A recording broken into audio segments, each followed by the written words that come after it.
नमस्कार. आज राज्य महिला आयोगाचे अध्यक्ष या नात्याने बीडमध्ये उपस्थित राहत असताना माझ्याबरोबर पोलीस अधीक्षक नवनीतजी, त्याचबरोबर आपण सर्वजण प्रिंट मीडिया, सोशल मीडियाचे पत्रकार बांधव.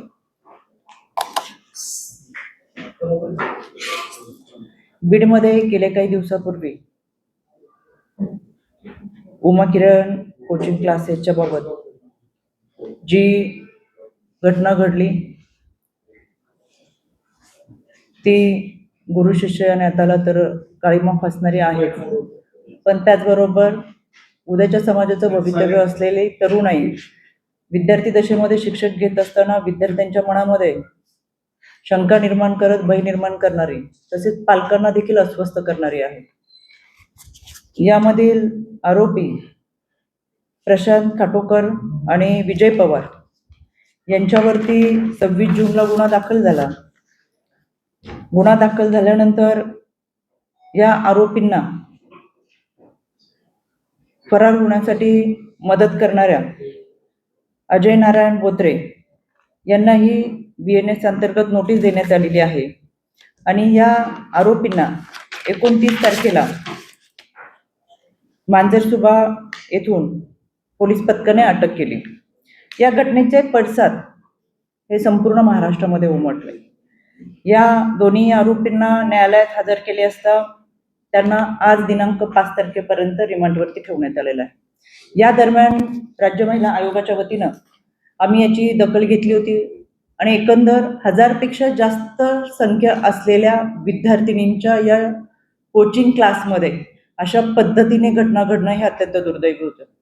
यामध्ये CCTV फुटेज, CDR असतील आणि त्याच्या संदर्भातले सर्व माहिती, मोबाईल, लॅपटॉप, जी काही उपकरण त्या ठिकाणी असतील ती जप्त करून त्याची माहिती ही पोलीस स्टेशनला जमा करावी.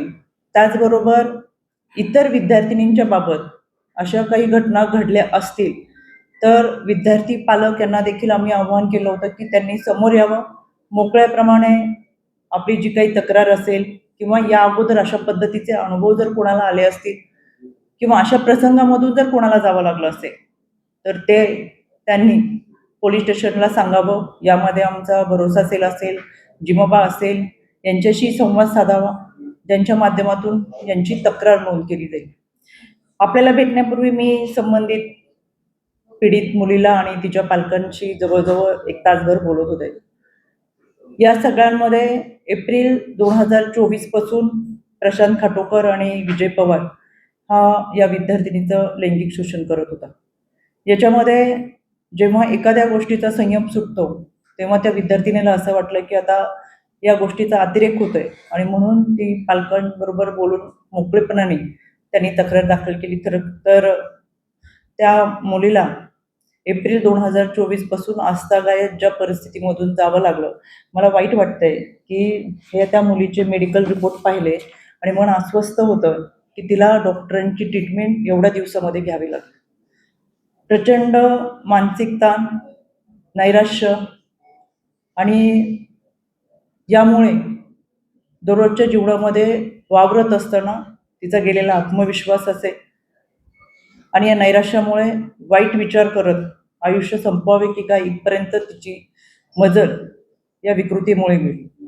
खरं तर प्रशांत खाटोकरने तिच्याबरोबर ज्या पद्धतीची वर्तणूक केली हे तिने विजय पवार यांना सांगितल्यानंतर विजय पवारचं वाक्य हे माझ्यासाठी अत्यंत धक्कादायक होतं. विजय पवार तिला म्हणत होता की प्रशांत खाटोकरला आम्ही त्याच्यासाठीच ठेवलेलं आहे. या विकृती आहेत, या विकृतीच्या विरोधात तर कारवाई नक्कीच होईल, पण